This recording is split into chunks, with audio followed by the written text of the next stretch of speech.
제가 생각할 때 저희 교회가 이번 이런 시간들을 하나님께 주시는 은혜의 시간과 또 복된 시간으로 충분히 보낼 수 있고 또 보내고 있는 것 같습니다. 우리가 어떻게 하나님을 예배하고 또 우리 서로 교제할 것인가. 우리 그동안 전통적인 방식과 전통적인 예배에 우리가 계속 만족해 왔었는데 또 이렇게 상황이 이렇게 되다 보니까 다양한 방식의 하나님을 예배하는 방법과 서로 교제하는 방식들을 개발하게 되고, 이런 상황이 끝나더라도 우리가 좀 더 풍성하게 서로 교제하고 또 하나님을 예배할 수 있는 길들을 찾아가는 것 같아서 저는 개인적으로 또 목회자 입장에서 나쁘지 않다, 오히려 감사한 일이다라고 생각을 하고 있습니다. 우리들 모두에게 이 과정을 통해서 신앙의 진보와 또 하나님과의 관계의 좀 더 깊어짐, 또 넓어짐, 다양해짐이 잘 개발될 수 있기를 바랍니다.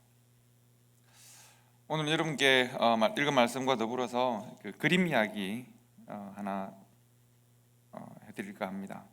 오늘 일용할 양식, 오늘 우리의 일용할 양식이라는 말씀의 제목으로 나눌 텐데, 저는 일용할 양식이라는 생각을 할 때마다 떠오르는 그림이 하나 있습니다. 한번 여러분들에게 보여드리려고 하는데요. 잘 아시는 그림이죠. 처음 보시는 그림은 아니죠. 데일리 라이프라고 하는 그 묵상집에도 자주 등장하는 그림이기도 하고, 또 한국에 있을 때도 저 그림을 굉장히 많이 봤던 그림이고, 미국에서도 특별히 많이 보는 그림입니다. 이 그림의 제목을 아시는 분이 있습니까? 누가 그렸는지 아시는 분이 있습니까? 저는 처음에 저런 그림의 풍이 굉장히 사실주의적으로 그렸고 해서 저는 처음에 밀레인 줄 알았습니다. 밀레가 보면 만종도 있고 또 이삭 줍는 여인 있고 다양한 비슷한 그림이 있잖아요. 그래서 제가 좀 찾아봤더니 밀레가 아니더군요. 저 그림은 유래가 이렇습니다. 이 미국의 사진 작가 중에서 그렇게 대단히 알려진 분은 아닌데, 에릭 앤스트롬이라는 분이 있는데, 이분이 이제 자기 스튜디오를 미네소타에 있는 조그만 탄광촌에 이제 자기 스튜디오를 가지고 사진 작업을 하는 분이었습니다. 1918년입니다. 그러니까 오래전이죠. 거의 100년 전인데, 이분이 자기 스튜디오 사진 작업을 하고 있는 중에 누가 문을 두드려서 나가 보니까 한 노인이 무엇을 팔러 온 것이죠. 뭘 팔러 왔는데 뭔가 하면 구두에 묻은 흙을 트는 이 솔 같은 이런 것들을 팔러 온 노인이 있었습니다. 너무 힘들어 보이고 남루해 보이고 해서 들어오시라고 해서 자기 스튜디오에 있는 조그만 테이블에 쉬게 하고 자기가 먹는 빵 한 덩이와 숲 하나를 이렇게 드린 거죠. 좀 그렇게 좀 쉬시라고 했는데 조용해서 보니까 저분이 저렇게 기도를 하고 있었던 겁니다. 그래서 이분이 사진 작가니까 저 그림이 너무 뭔가 자기 마음에 찡하는 것이 있어서 사진을 찍었습니다. 근데 그때 사진은 흑백 사진이었습니다. 그리고 자기가 이제 그 사진에 코멘트를 하기를 이렇게 코멘트를 했습니다. 이 노인은, This man doesn't have much of earthly goods. 이 노인은 이 땅에서 그렇게 많은 거 가지고 있는 것 같진 않은데, but he has more than most people. 다른 사람들보다 많이 가진 뭔가가 있다. 왜냐하면 because he has a thankful heart. 이 사람은 감사하는 마음을 가졌기 때문에, thankful heart를 가졌기 때문에 이 사람은 더 많은 것을 가진 것이다. 이렇게 코멘트를 달아놨습니다. 그런데 이제 그분의 딸이 이 사진 작가의 딸이 로다 나이볼거라고 하는 화가였는데, 아빠가 찍어놓은 사진과 달아놓은 멘트를 보고 이제 사진 있는 그대로를 유화로 작업을 한 것이죠. 그래서 우리가 보는 저 그림은 아버지가 찍은 사진을 딸이 유화로 그린 겁니다. 두 사람은 이 작품 외에는 특별하게 알려진 작품이 별로 없습니다. 사진도 그렇고 화가도 그림도 그런데요. 그래서 이 딸이 이 그림을 출품하면서 제목을 뭐라고 붙였냐면 그레이스라고 붙였습니다. 그래서 저 그림은 굉장히 유명해졌습니다. 그레이스라는 제목. 그러니까 빵 한 덩이와 조그만 숲 하나를 놓고 손을 모으고 간절히 기도하는, 정말 진지하게 기도하는 듯한 모습, 그레이스라고 이름을 붙인 것이죠. 사실은 제가 저 그림을 보면서 생각나는 장면이 하나 더 있습니다. 이것은 제가 경험한 것이어서 말씀을 드릴까 늘 말씀을 준비하는 중에 늘 고민을 했습니다. 원고를 썼다가 지우고 이 원고에는 없지만 잠시 설명을 드리면 그렇습니다. 제가 우리 옆에 있는 교회, 사가에 있는 저 교회와 우리가 교제를 시작할 때 저 교회가 홈리스들을 금요일 점심 때 늘 홈리스들을 먹였습니다. 그래서 제가 늘 보고 지나가다가 어느 한 금요일에 제가 그곳을 지나가게 되었는데, 걸어서 지나가게 되었는데 마침 보니까 그 시간이었어요. 그래서 제가 그 교회로 들어갔습니다. 왜냐하면 한 7, 8년 전이었는데 홈리스들 혹은 가난한 사람들을 교회가 대접할 때 과연 어느 정도를 대접하는지 먹어보고 싶었습니다. 미국 교회가 어떻게 하는지. 그래서 제가 들어간 거죠. 들어가서 앉으니까 이렇게 꼭 저렇게 빵 조금 하고 숲 하나를 줬습니다. 네, 그 4개 별로 없고 분명히 치킨 누들 숲 같은데 치킨과 누들은 잘 보이지 않는 그런 좀 멀건 국이어서 너무 짰습니다. 빵은 좀 딱딱했고 스낵 아마 이렇게 칩이 있었던 것 같아요. 그래서 제가 먹기 힘들다라는 판단을 했는데 제 옆에 있는 한 어린아이와 같이 한 2가정 정도가 너무 맛있게 잘 먹어서 저도 다 먹었습니다. 그리고 이제 그때 레이라고 하는 여러분들 만나신 적이 있는 그 집사님이 제게 다가와서 당신은 어떻게 여기로 왔냐고, 자기가 볼 때는 제가 그렇게 먹고 싶은 사람이 아니었다고 판단을 한 것 같아요. 그래서 제가 옆에 있는 교회 목사라고 하고 당신들 교회 사역에 내가 배우고 싶어서 왔다고 말을 하고 해서 그때 그렇게 교제가 시작된 겁니다. 그때도 제 마음에 그 빵 한 덩이와 숲 하나를 놓고 제가 식탁에 앉았을 때 이 그림 생각이 실은 났었습니다. 말씀드린 대로 저 그림의 제목은 그 작가가 붙일 때 그레이스라고 제목을 붙였습니다. 은혜입니다. 근데 이 제 그림의 제목을 은혜라고 했을 때 잘 생각해 보시면 이것이 그 노인의 입장은 아닐 수도 있겠다는 생각이 들지 않으십니까? 그 노인에게 빵과 수프를 제공하고 잠시 쉴 시간을 허락하는 것은 참 좋은 일이라고 생각합니다. 당연히 좋은 일이고 또 노인은 식탁에서 정말 진지하게 감사의 기도를 드렸을 겁니다. 그렇다고 생각합니다. 그리고 이 노인 입장에서 내가 이 상황을 은혜로 해석하는 것은 저는 좋은 것 같습니다. 하지만 다른 사람이 혹은 사회가 저 그림을 가지고 은혜로 해석을 해버리면 노인 입장에서는 좀 부당할 수도 있지 않겠나 하는 생각을 했습니다. 당연히 내가 이 힘들고 어려운 길을 걷다가 누군가가 나에게 빵과 쉴 자리를 제공하고 내가 그것을 먹고 잠시 쉴 수 있는 것은 당연히 은혜여서 노인 입장에서는 감사하고 은혜를 드리는 것은 맞습니다.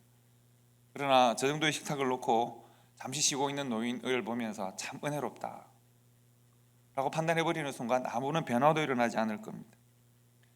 눈에 보이는 잠시 은혜로운 저 시간이 우리가 알아야 될 저 한 노인의 삶의 진실은 아니니까요. 눈에 보이는 것이, 잠시 보이는 그것이 우리의 삶을 구성하는 진실은 아니지 않습니까? 제가 여러분들에게 보여드릴 그림이 하나 더 있는데 잘 아시는 그림입니다. 이 그림 아시죠? 이 그림 제목은 아실걸요? 밀레의 이삭 줍는 여인입니다. 당연히 이삭 줍는 여인이니까요. 왜 그런지 모르겠는데 우리 한국에 제가 어릴 때 저 그림들을 교회나 가정에 참 많이 그렸던 것 같아요. 그림 하나 더 보시면 이 그림도 아마 아실 거예요. 이 그림 제목 장로님들 뭐라고 하는지 기억나십니까? 만종이라고 해요. 오상노님께서 딱 만종하실 만큼 이 그림은 유명한 그림이잖아요. 1800년대 중반쯤에 활동했던 밀레라고 하는 사람이 그린 그림인데요. 농민화가라고 해서 이 사람은 농촌에서 자랐고 농촌의 풍경을 자기가 보는 그대로를 그렸던 사람입니다. 하지만 여러분 저런 그림을 그리는 이 화가가 실은 프랑스의 화단에서 굉장히 많은 배척을 받았습니다. 비판을 많이 받았습니다. 특히 저희 이삭 줍는 여인을 한번 다시 보여주실까요?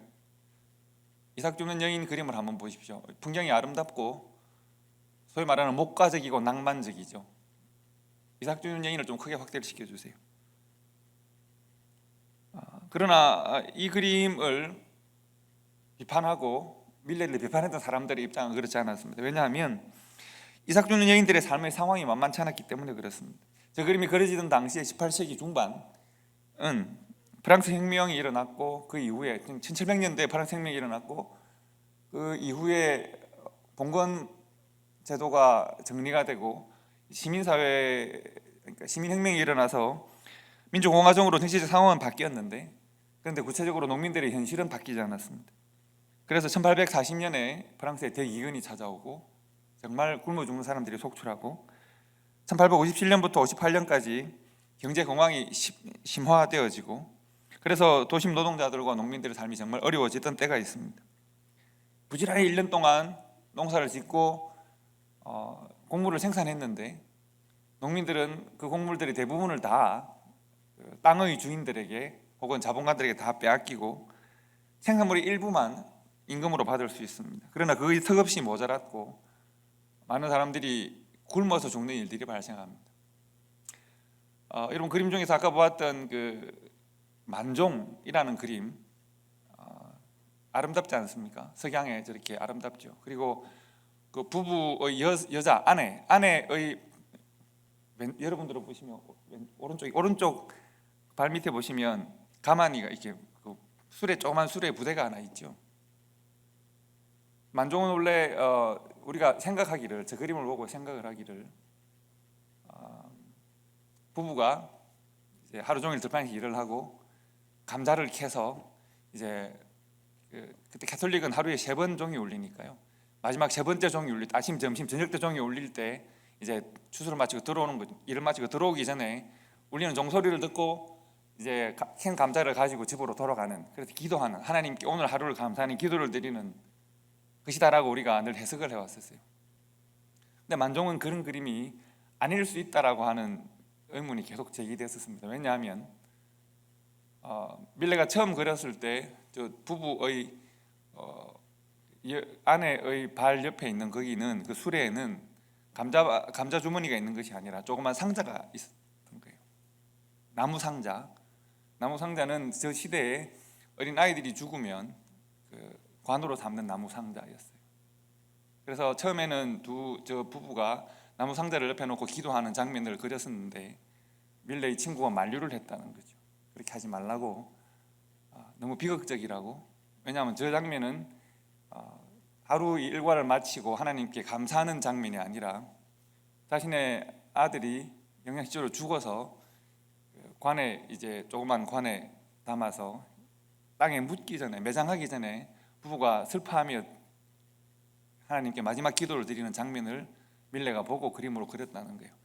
이런 두 가지 설이 늘 있었는데 1930년에 그림이 그려진 지 한 5, 60년 지나서 누군가가 저 그림을 칼로 찢은 사건이 발생했습니다. 그래서 저 그림을 복원해야 하는데, 여러분, 저는 유명한 그림들을 복원할 때 엑스레이 기법을 많이 사용합니다. 그래서 그 그림의 단층들을, 물감의 단층들을 구분해서 맨 처음 어떤 밑그림이 그려지고 그 다음 어떤 그림이 그려지고, 특히 유화는 특히 그렇다고 합니다. 그래서 저 그림을 단층 분석을 해보니까 정말 맨 처음 그려진 그림에는 저렇게 감자 주머니가 있는 것이 아니라 아예 관으로 생각되어지는 나무 상자가 그려져 있었다라고 하는 것이 확인이 된 거예요. 그래서 그렇게 지금은 설이 굳어가고 있는 과정이라고 제가 들었습니다. 무슨 말인가 하면 우리가 아까 처음 추수하는 여인들, 이삭 줍는 여인들을 다시 보여주시면 이 그림이 비판받은 이유가 그렇습니다. 여인들이 허리를 숙여서 얼굴이 보이지 않는 여인들이죠. 이삭을 줍는 것은 낭만적으로 보이고 목가적으로 보일 수 있지만, 그러나 한번 자세히 그림을 들여다보면 이미 추수가 끝났습니다. 그리고 저 들판 뒤에는 곡식이 쌓여 있고 곡물이 쌓여 있고 누군가는 저 곡물을 수레로, 마차로 곡물을 이동시키고 있습니다. 그러나 1년 동안 저 들판에서 농사를 지었을 저 여인들은 저 곡물의 주인들이 아닙니다. 그래서 아름다운 석양에 걸려있는 처참한 자신과 함께 살고 있는 이웃의 삶의 현실을 사진 찍듯이 그림으로 남긴 것입니다. 누구는 1년 동안 땀 흘려 일하고 쌓여진 곡물은 다른 사람이 가져가고 나는 들판에 남은 곡물을 줘야 하는 삶의 현실들을 그림으로 그렸습니다. 그래서 많은 사람들이 이 그림에 공감하고 어떤 사람들은 이 그림이 불편한 것이죠. 그래서 사람들이 이 그림을 불편하게 생각했던 사람들이 밀레를 사회주의자다라고 매도하기도 하고 그림을 비판하기도 했습니다. 오늘 제가 왜 이런 말씀을 장황하게 드리냐면 우리의 삶의 현실들을 그린 그림들이 있고 우리의 삶의 현실들을 보여주는 장면들이 있습니다. 이 장면들은 우리가 과연 어떤 시각으로 어떻게 보느냐에 따라서 다른 해석이 가능합니다. 빵 하나를 놓고 기도를 하고 있는 노인을 보고 은혜다, 정말 은혜롭다, 참 좋다 라고 생각할 수 있고, 들판에서 이삭 줍는 여인들을 낭만적으로 생각할 수도 있겠습니다. 석양에 두 부부가 고개를 숙이고 기도하는 장면을 보고 하루를 감사하는 기도라고 해석할 수도 있겠습니다. 그러나 삶의 현실은 또 그렇지 않습니다. 우리가 보이는 모든 것이 우리의 삶을 설명하지 않습니다.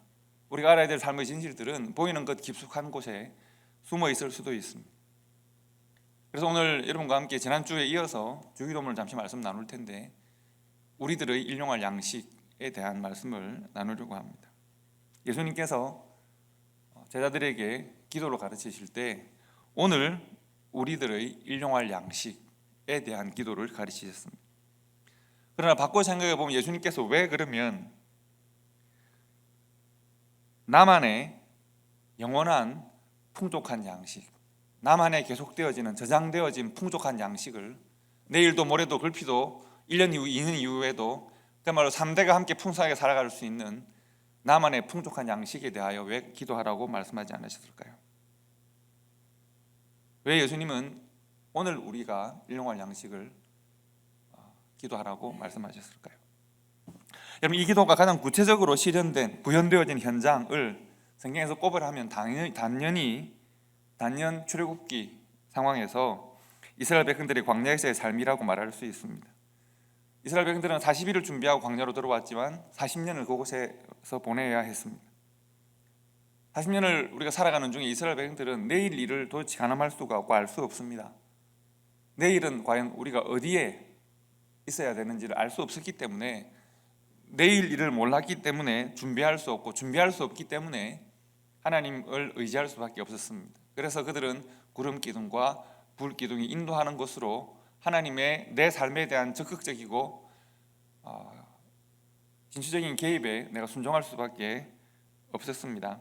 내가 할 수 있는 일이 내일에 대하여 없었기 때문에 내가 하나님을 의지할 수밖에 없고, 비로소 사람들은 믿음이라는 것이 무엇인지를 깨닫게 됩니다. 우리의 삶에 내가 할 수 있는 일의 한계가 분명하게 될 때, 하나님이 개입하셔야 되는 순간을 만날 때, 바로 그때가 우리의 믿음이 성장하는 시기입니다. 하나님께서 그때에 이스라엘 전부에게 매일 그들 모두가 함께 나누어야 하는 일용할 양식을 공급하셨습니다. 우리가 잘 알고 있는 만나입니다. 이런 만나가 공급되는 상황에서 이스라엘 백성들이 이 광야에서 만나는 두 가지 방향의 시험이 있습니다. 아침에 일어나 보니 만나가 쌓여 있습니다. 그들은 두 가지 시험을 지나가야 합니다. 첫 번째 시험은 뭔가 하면, 이 양식은 과연 누구의 것인가 하는 것입니다. 광야를 가득 채우고 이스라엘의 지경 가득 채워져 있는 이 만나는 과연 누구의 것입니까? 풍성하게 내려져 있습니다. 하나님이 내게 주신 것은 인정을 하겠는데, 하나님이 주신 것은 알겠습니다. 그런데 이것은 과연 누구의 것입니까? 여러분, 만나는 누구의 것입니까? 만나는 이스라엘 모두의 것이면서 또 만나는 그 누구의 것도 아닙니다. 이것을 이스라엘 모두에게 주신 하나님의 은혜임을 인정하고 내가 필요한 만큼을 소비할 수 있는 믿음으로 만나를 대할 때 이스라엘 모두가 다 만나의 주인이 됩니다. 이스라엘은 내일도 그 만나를, 모레도 그 만나를, 그들이 필요할 때까지 그 만나를 계속 소유할 수 있게 됩니다. 함께 은혜를 즐길 수 있게 됩니다. 그러나 만나를 보면서 좀 더 내가 내 필요를 넘치는 좀 더 많은 소유를 만들어내려고 했던 사람들이 있었습니다. 한 가족이 하루 먹을 양식만을 가져와야 하는데 더 많은 것을 소유하고 저장하려고 했던 사람들이 있었습니다. 그런데 하나님께서는 이스라엘 백성들을 가르치시기를 하루 분량을 지나서 저장하려고 했던 그 모든 만나를 하루가 지나면 썩게 만드셨습니다. 일용할 양식에 대한 하나님의 은혜와 주권을 인정하지 않으면 그 누구도 만나의 주인이 될 수 없다라고 하는 것을 분명하게 가르치셨습니다. 만나의 주권에 관한 그들의 시험을 지나갔어야 했습니다. 하나님이 주신 은혜이고, 하나님이 주신 은혜를 하나님에 대한 믿음으로 만날 때 그들은 그 은혜를 계속 누리고 즐길 수 있는 은혜의 주인이 될 수 있지만, 하나님의 은혜를 내 것으로 삼고자 하는 그 순간 그 은혜는 썩어지는 것이 되고 마는 것이죠. 만나에 대한 또 하나의 그들이 통과해야 되는 시험은 일용할이라고 하는 말이 있습니다. 여러분, 왜 그들이 저장하고자 했을까요? 왜 그들이 쌓아두고자 했을까요? 그들이 경험한 것이 있습니다. 애굽이라는 나라에서 그들이 곧 얼마 전까지 경험한 것이 무엇입니까? 7년 풍년이 들었고 7년 흉년이 들었습니다. 애굽의 주변의 모든 나라에서 7년 흉년 동안에 먹을 것이 없어서 기근 때문에 사람들이 죽어가고, 그래서 애굽에 곡식을 꾸러 들어왔습니다. 그래서 곡식과 나라를 바꾸고 곡식과 부족이 주권이 바뀌는 일들이 생겼습니다. 당시 애굽은 역사적으로도 애굽이 굉장히 팽창하던 시기였습니다. 왜 그랬습니까? 하나님께서 요셉에게 꿈을 통한 지혜를 다해 주시고, 요셉이 7년 동안 공부를 잘 저장해서 7년 이후에 7년의 기근을 대비했기 때문입니다. 아, 그렇구나, 우리는 내일을 위하여 곡간을 짓고 내일을 위하여 뭔가 준비해야 되는구나, 그렇게 하는 것이 지혜이고 그렇게 하는 것이 상식인 시대였습니다. 그래서 그들은 일용할 양식에 대한 하나님의 개입을 잘 인정하지 못했습니다. 양식이라는 것은 저장되고 보관되어야 합니다. 내일을 위하여 내가 준비하지 않으면 나는 내일 죽을 수도 있다는 생각들을 그들은 아마도 했을 겁니다. 그래서 그들이 저장을 시도하는 것이죠. 그것은 썩고 말았습니다. 일용할 양식이라는 것은 하나님의 주권과 하나님의 우리 삶에 대한 적극적 개입이 있는 양식입니다. 내일의 삶에 대한 하나님의 인도하심을 신뢰하지 못했기 때문에 내일을 나의 힘으로 준비하려고 했고, 하나님은 그것이 아니야 라고 하는 것을 그들이 준비한 것을 썩게 만드심으로 보여주셨습니다. 자, 여러분, 나만의 풍족한 양식이 아니라 우리들의 일용할 양식을 준비하라고 하신, 기도하라고 하신 이유가 바로 여기에 있습니다. 여러분, 하나님의 은혜는 우리 안에서 하나님의 은혜의 방식대로 나누어지고 사용되어져야 생명이 있습니다. 그것은 나를 살리게 하고 그것은 이웃을 살게 합니다. 그러나 하나님의 은혜가 내 방식대로 내 안에 갇혀 있고 나의 욕심으로 사용되어지게 될 때 그것은 반드시 썩습니다. 그 자체가 썩을 뿐만 아니라 관계를 상하게 하고 우리 자신을 병들게 합니다. 내일 하나님을 내가 믿지 못하고 나의 창고에, 오늘은 하나님이 내게 은혜를 주셨지만 그것을 나의 창고에 나를 위하여 준비하게 될 때 역시 썩습니다. 만나가 썩고 나의 믿음이 썩고 내가 섬겨야 될, 하나님의 은혜로 섬겨야 될 관계들이 썩습니다. 만나가 우리에게 가르쳐주는 것은 하나님은 우리의 오늘을 함께 하시고 하나님은 내일을 개입하시는 분이시기 때문에 그 하나님을 의지하는 법을 만나를 통하여 가르치신 것입니다. 자, 그래서 하나님께서는 이런 시험의 과정을 통해서 이스라엘 백성들에게 일용할 양식이라는 것은 오늘 그들에게 허락하시는 일용할 양식이라는 것의 의미가 무엇인지를 가르쳐 주십니다. 여러분, 잘 생각해 보시면 우리들의 오늘의 일용할 양식은 가장 안전하고 완전한 양식을 위한 기도입니다.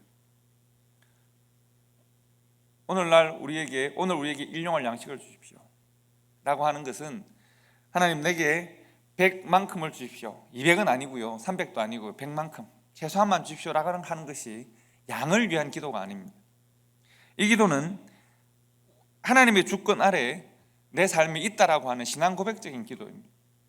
매일매일의 삶에 우리의 양식에 대하여 하나님이 개입하셔서 나의 매일의 삶을 하나님이 주관해 주십시오.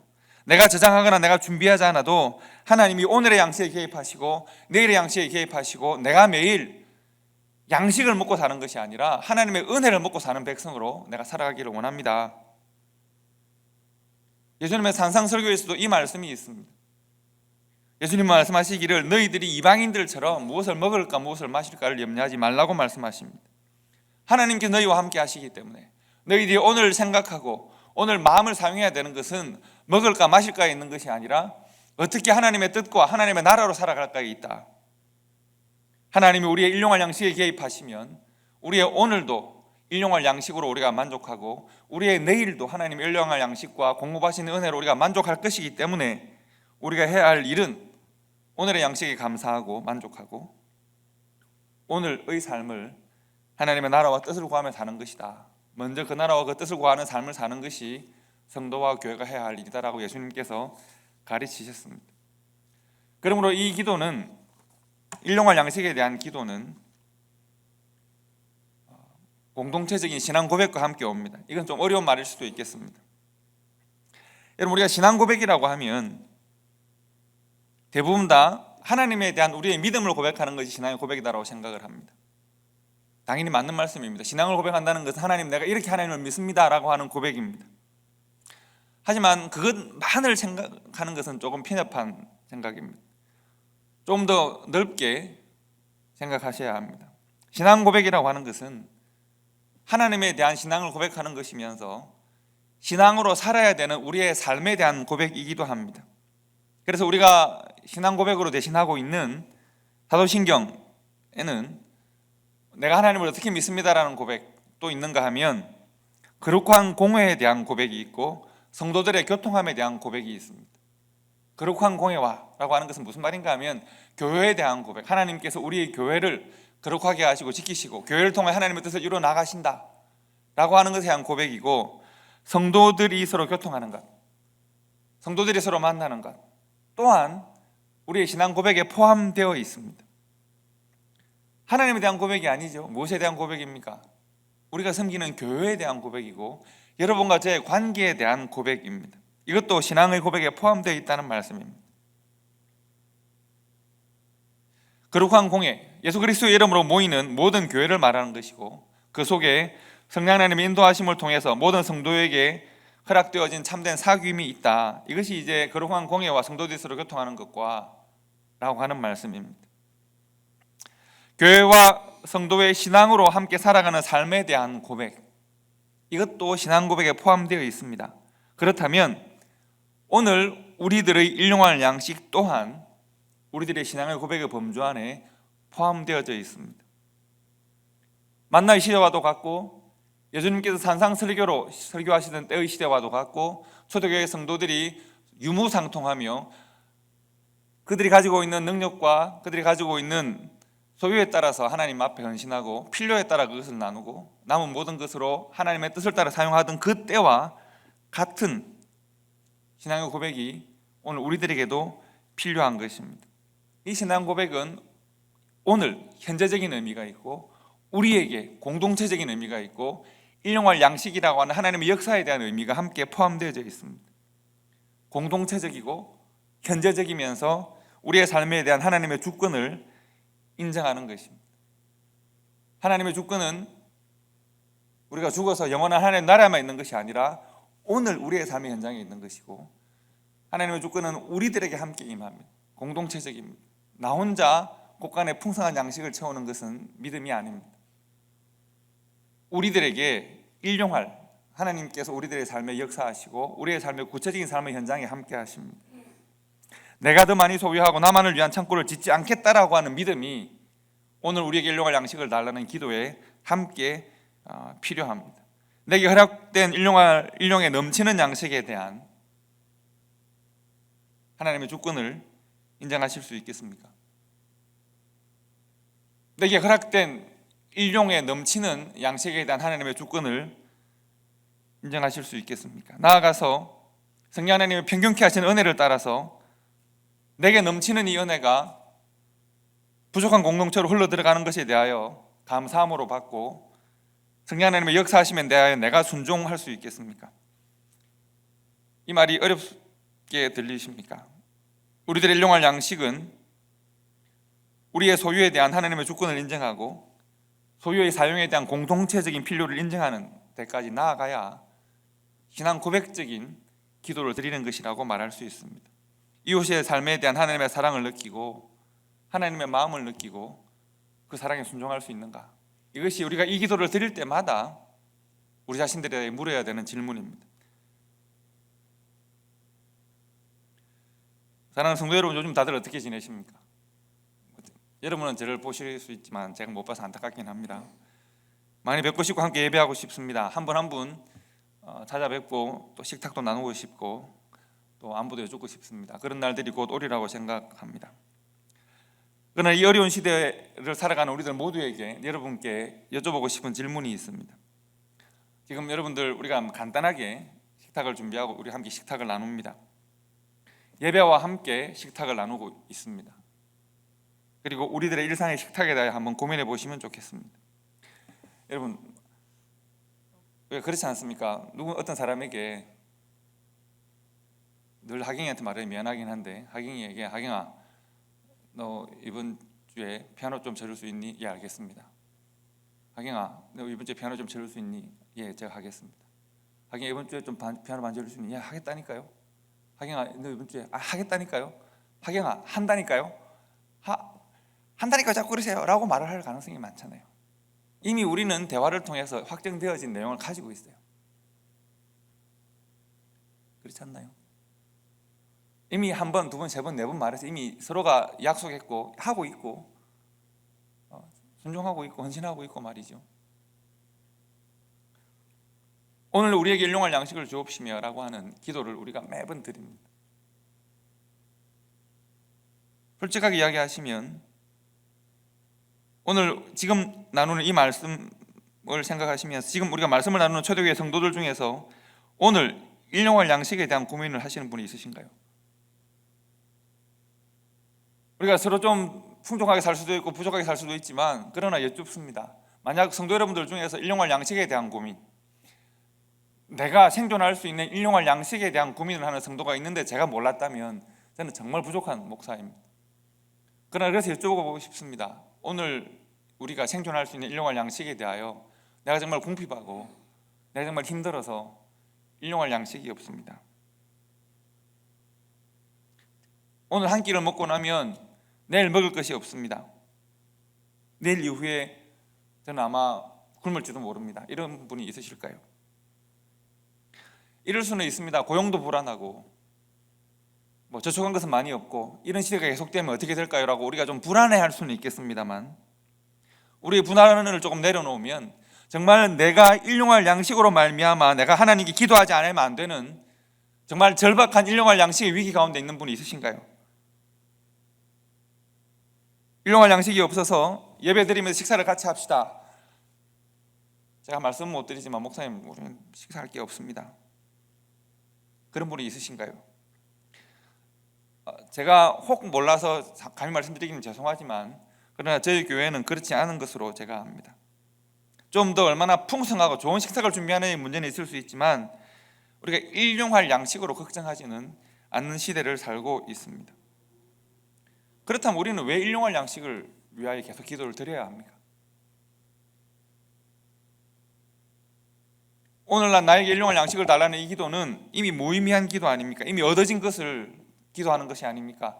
이미 습관적으로 내가 하나님 이미 다 받았는데 이미 나는 일용할 양식에 대한 기도를 드리지 않아도 나에게는 일용할 양식이 풍족한데 왜 이 기도를 우리가 늘 드려야 합니까? 이미 얻어진 것을 습관적으로 정해놓았으니까 그저 따라하는 것입니까? 하지만 이 기도가 일용할 양식을 주십시오라는 이 기도가 그 앞에 나와 있는 또 다른 기도의 앞에 있는 말들과 만나면 우리가 고민해야 합니다. 오늘 우리에게 일용할 양식을 주옵시고를 생각하면 고민할 것이 많이 있습니다. 일용할 양식이라는 것은 이미 해결되었으므로 그럼 우리가 무엇을 고민해야 되느냐 하면 해결되지 않는 문제가 하나 있습니다. 바로 우리에게라고 하는 말입니다. 우리에게 누구를 우리의 범주에 넣을 것인가? 우리에게 일용할 양식을 달라는 이 우리라고 하는 것이 과연 누구를 의미하는 것인가에 있습니다.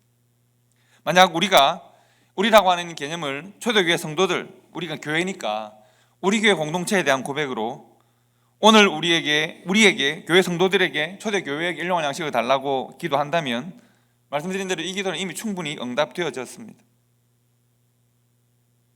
그러나 만약 우리가 이 우리라고 하는 이 범주를 담장을 조금 허물고 넓은 개념으로 생각한다면 우리라고 하는 담장의 범주를 담장을 허물어서 이웃을 우리 안으로 끌어들여 생각한다면 조금 개념이 달라질 수 있겠습니다. 이 기도는 아직 응답되지 않은 기도일 수 있습니다. 우리가 계속 드려야 되는 기도이고 기도를 삶으로 살아야 되는 기도일 수 있습니다. 우리가 계속 기도하면서 기도의 삶을 살아야 될 우리라고 하는 것을 누구로 규정하는가에 따라 다를 수 있겠습니다. 여러분, 제가 지난 달과 이번 달에 성찬식을 상황에 따라 찬식으로 변경해 나누면서 느끼는 점이 있습니다. 아마 여러분들도 비슷하게 느꼈으리라고 생각을 합니다. 예배와 함께 식사를 합시다. 어떻게 보면 지금 사실은 온라인 선상에서 목회자들 사이에 성찬식을 어떻게 하냐 논쟁을 계속 하고 있습니다. 참 많은 예배에 대한 새로운 그 모습들에 대한 논쟁 뭐 싸우는 논쟁이 아니라 의논을 계속하고 있는 것이죠. 저는 이 방식이 나쁘지 않습니다. 괜찮습니다. 우리가 좋은 경험을 하고 있다고 생각합니다.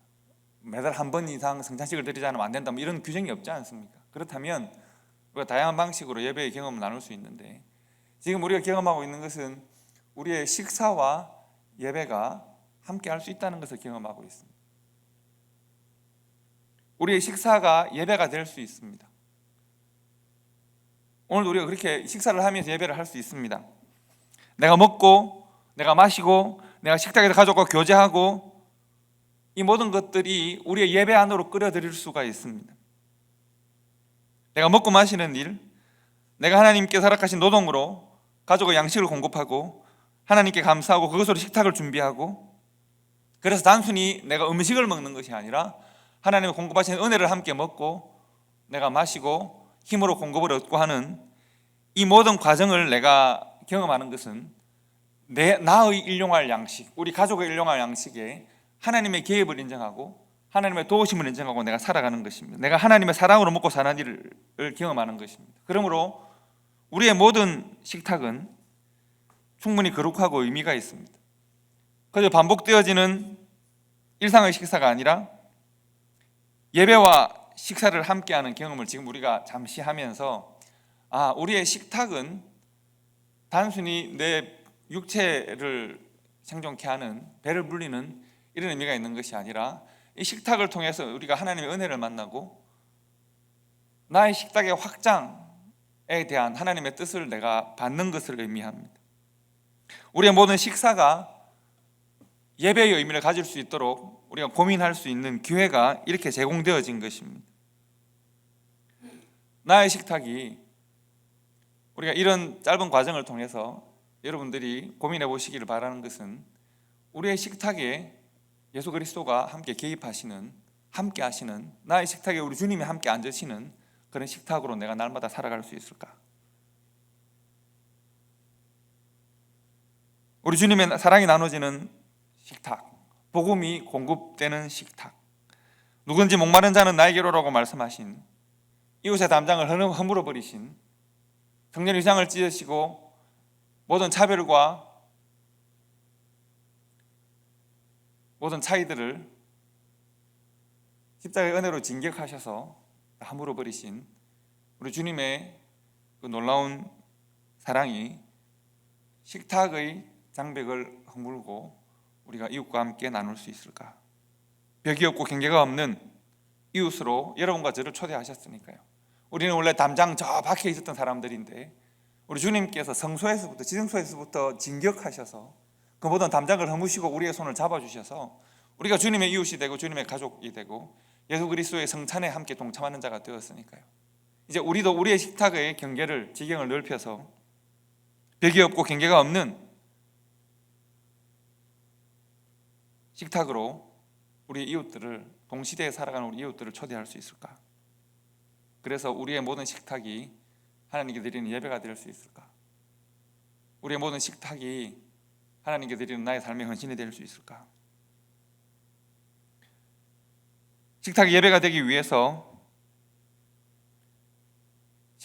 우리의 식탁이 하나님께 드리는 예배가 되고 하나님의 개입하시는, 하나님과 교제하는 현장이 되기 위해서 아주 심플한 조건이 하나 있습니다. 아주 심플한 조건은 뭔가 하면, 주기도문의 우리들의 일용할 양식을 위한 기도가 우리의 삶으로 실천되어져야 합니다. 기도가 삶으로 실천되어져야 우리의 식탁은 하나님을 만나는 예배의 처소가 될 수 있습니다. 나의 식탁의 주권이 하나님께 있고 하나님께서 우리의 오늘을 책임지시고 내일을 준비하신다는 믿음이 있고, 그리고 이웃을 결정하는 식탁에 참여할 이웃을 결정하는 경계를 내가 결정하려 하지 않고 담장을 허물고 나에게 징계하셨던, 내 손을 잡으셨던 우리 주님께 나의 식탁의 경계를 결정할 수 있도록 맡겨드릴 때 과연 누가 나의 식탁에 앉을 수 있는가, 나는 누구와 식탁을 나눌 것인가를 우리가 비로소 예수 그리스도의 뜻을 따라 결정할 수 있게 됩니다. 예수님이 여러분과 저를 먼저 이웃으로 품어주셨고, 그리고 우리가 섬겨야 될 이웃의 경계를 주님께서 또한 결정하십니다.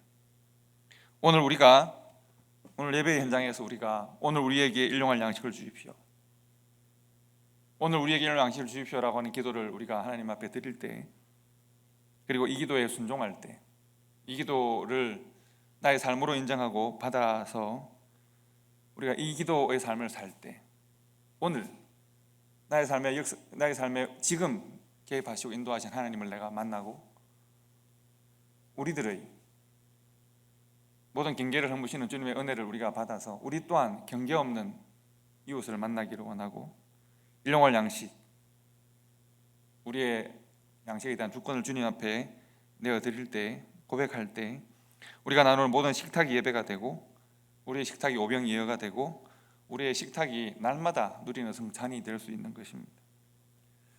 다음 달에 한 번 더 좀 더 색다른 방식으로 이 예찬을 한 번 더 나누었으면 좋겠습니다. 아마 다음 달 정도를 하게 되면 이제 우리가 어떤 방식이든 간에 또 모여서 드리는 예배에 대한 고민들을 해야 될 때가 되지 않나 싶기는 합니다만, 다음 달에 한 번 더 우리가 식사와 함께 예배를 드리는 시간을 가질 텐데요, 다음 달 예배를 드릴 때까지 우리가 한번 고민해 보시면 좋겠습니다. 어떻게 하면 나의 식탁은 예수 그리스도와 함께 나누는 성찬이 될 수 있을까? 어떻게 하면 나의 일상의 식탁이 하나님께 드리는 예배가 되고, 식탁의 경계가 허물어져서 우리의 식탁에 늘 하나님의 마음이 식탁에 담겨 있는, 그저 내가 나의 곳간의 양식을 꺼내어서 내가 나를 먹고 마시는 좁고 편한 식탁이 아니라 그리스도의 사랑과 은혜와 하나님의 뜻이 함께하는 하나님의 나라가 풍성하게 잔으로 차려져 있는 식탁으로 내가 하나님께 예배할 수 있을까, 함께 고민이 있으면 좋겠습니다. 그래서 우리가 오늘 우리에게 일용할 양식을 주십시오 라고 하는 예수님이 우리들에게 마음에 심어주시고 입으로 고백하게 하신 이 기도가 우리의 삶에서 고백되고 또 응답되어지는 우리 초대교회와 성도들이 되시기를 주님의 이름으로 축복합니다. 기도하겠습니다.